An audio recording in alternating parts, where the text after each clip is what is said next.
Am I the asshole for breaking my fiance's family tradition by naming my son what I wanted? Throwaway because I have in-laws on Reddit. Myself, 25 years old, and my fiance, 25, have a 2-month-old son.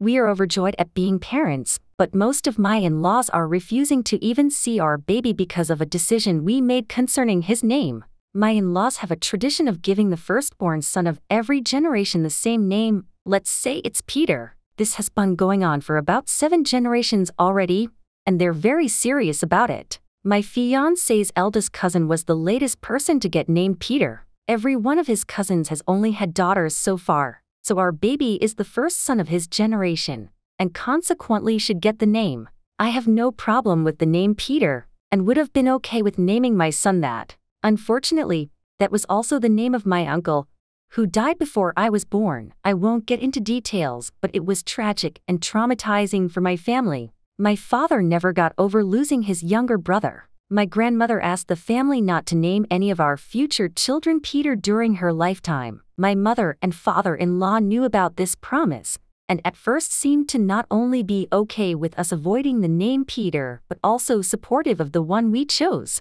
However, my grandmother sadly passed away when I was 7 months pregnant. We traveled for her funeral. On our last days there, my in-laws called to offer me their condolences. Then my mother-in-law asked me if I was willing to think about the name Peter now. Suddenly, they were insistent that the name we chose was awful and we had to honor their tradition. According to them, they had only agreed to make an exception for us for my grandmother's sake, and had no obligation to keep it now that she had passed. My family agrees that while it's true we don't have to avoid the name anymore, it still doesn't feel right to use it. My fiancé agrees with me as well, but his parents spent the last weeks of my pregnancy trying to convince us to change our minds about the name. When our baby was born and we named him what we wanted, my in-laws were furious that we had broken a 7-generation-old family tradition. Some of them hadn't previously wanted to name their sons Peter, but did it anyway for the family's sake. They said our decision was selfish,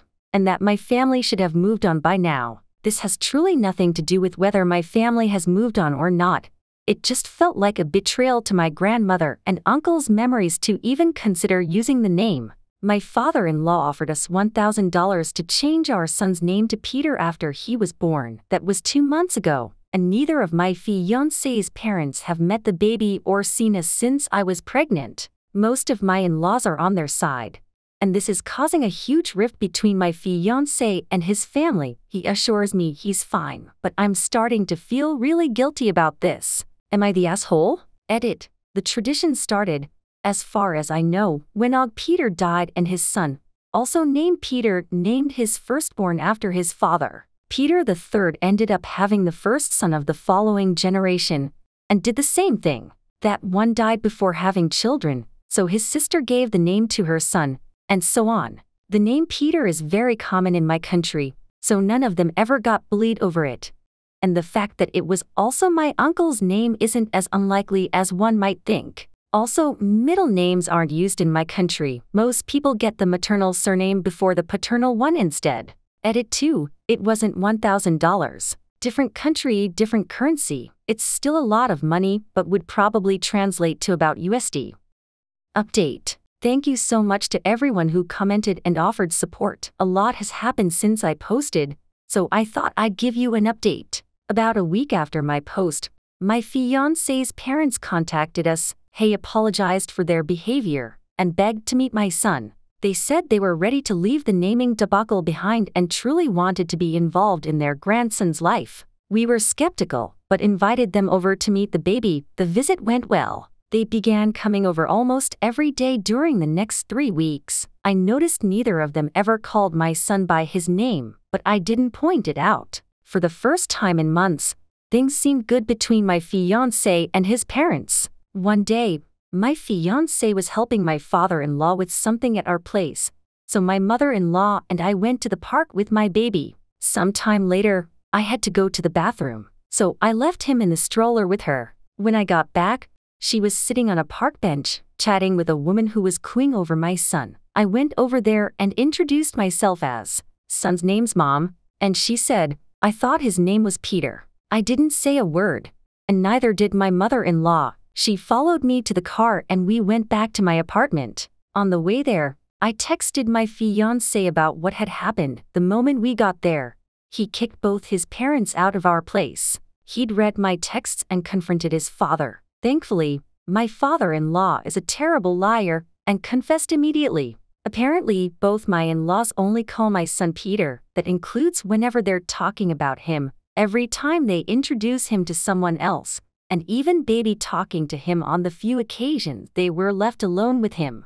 Neither of them are embarrassed by this, and they both think they're in the right. We're heartbroken, especially my fiancé, not only because his parents can't let go of their pride, but also because the name we chose for our son means a lot to us both.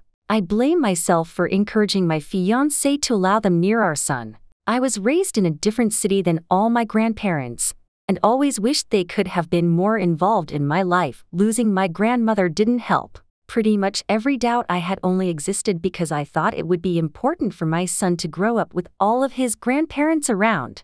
But now, all my guilt is gone. If they can't respect my son enough to call him by his name, they don't deserve to be in his life. I hope they enjoyed the 3 weeks they had with their grandson, because that's all they're getting until they get their heads out of their asses. Am I the asshole for telling my friend to mind her own business? Using a throwaway so that my girlfriend doesn't know. My girlfriend, Julie, has a weird obsession with cartoons. I don't mind it. She had a really rough childhood where she wasn't allowed to watch any children's shows. She only started watching after she turned 18 and moved out. She watches everything. But her most favorite ones are SpongeBob SquarePants, Powerpuff Girls, Phineas and Ferb, Teen Titans and many more. If I am being honest, I like this obsession of hers even if it is kinda weird to me to see a grown-up adult watching a kid's show. But I think everyone should have a childhood which she clearly missed. So last week, I threw a get-together at my house. I invited all of my friends. My best friend Rachel was also there. She has been my best friend for almost 15 years now. She has met Julie, and I never thought they had any bad blood between them. Rachel seems to really like Julie. So, at the party we were all having fun and playing games. I should mention that Rachel was wearing a fedora. Julie had to stay late for work that day. When she arrived, the party had already started. So when Rachel came to say hi, she didn't have her fedora on her head. She put that hat on in front of Julie and Julie said in a mimicking Doofenshmirtz's voice, "Perry the platypus." She thought this was funny because Rachel's last name is Perry. So, Julie made a joke that she only gets it. I smirked a little, but it seems to have caught Rachel off guard. When Julie went inside the room to change, Rachel, in front of everyone, told me my girlfriend was rude. I apologized and explained this is just a harmless joke she does and this is a line from her favorite TV show Phineas and Ferb. She didn't let it go. Instead, she started to press this matter even more. She asked me how can I date a literal child, and it is really embarrassing that she behaves like one. I told her that's just how she is. She doubled down and told me she finds it a little creepy that I am dating someone whose brain hasn't developed after 8 years of age. I find it a little offensive because Julie is very smart and works in a STEM field. Rachel also made some odd and hurtful comments seeing my girlfriend's plushie and doll collection. When I tried to defend Julie, Rachel would just shrug and say, "I am your friend. I know what's best for you." She said I shouldn't date someone so immature like Julie and I am better off with someone more mature. I told her to mind her own business and that what Julie likes is none of her business. And my dating life is my choice. She should stay the fuck out of it. Rachel was giving me and Julie cold shoulders throughout the party. Later that day she messaged me and said she cannot believe I was such a jerk to her because of Mike and that I am throwing away our friendship because of her. She hasn't talked to any of us. Julie made plans with Rachel to go on shopping, but Rachel just said she is busy in a text and hasn't contacted her. Julie is sad too because she was excited for their shopping spree. I didn't tell Julie about our fight because she adores Rachel. She would be crushed to know what Rachel has said about her. I am wondering if I went too far. Update. Hello everyone, not much has changed. I did talk to Rachel about it. I explained it to her how rude she was. I did tell my girlfriend why Rachel was upset. Julie was not mad. Instead, she was very apologetic. She said if she knew Rachel would be upset of her little jokes, she would have never said anything. She wants to apologize to Rachel. I tried to explain she has nothing to apologize for. She didn't do anything wrong. Instead, Rachel was the one who overreacted. But Julie put her foot down and invited Rachel on a dinner. Julie said sorry. She told Rachel about her childhood, about how her parents were strict and never let her have toys or let her siblings watch cartoon because they were academic, not who thought those things were too distracting.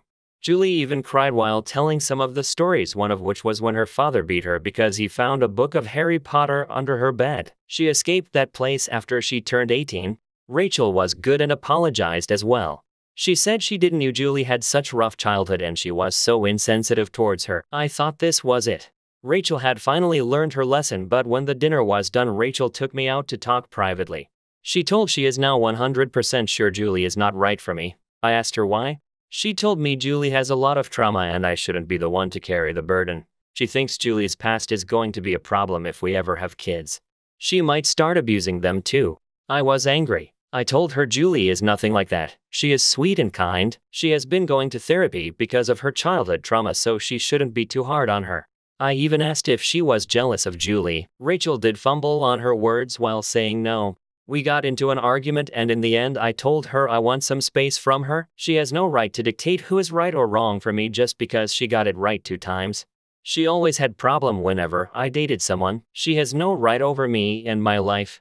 Rachel started crying. I called an Uber for her but didn't say a word beyond it. Rachel won't stop calling me. She was blaming Julie for ruining our friendship and accused her of being a cheater. I told Julie about the whole argument. She cried a lot because she never wanted her little joke to escalate so far, but she agreed Rachel went too far.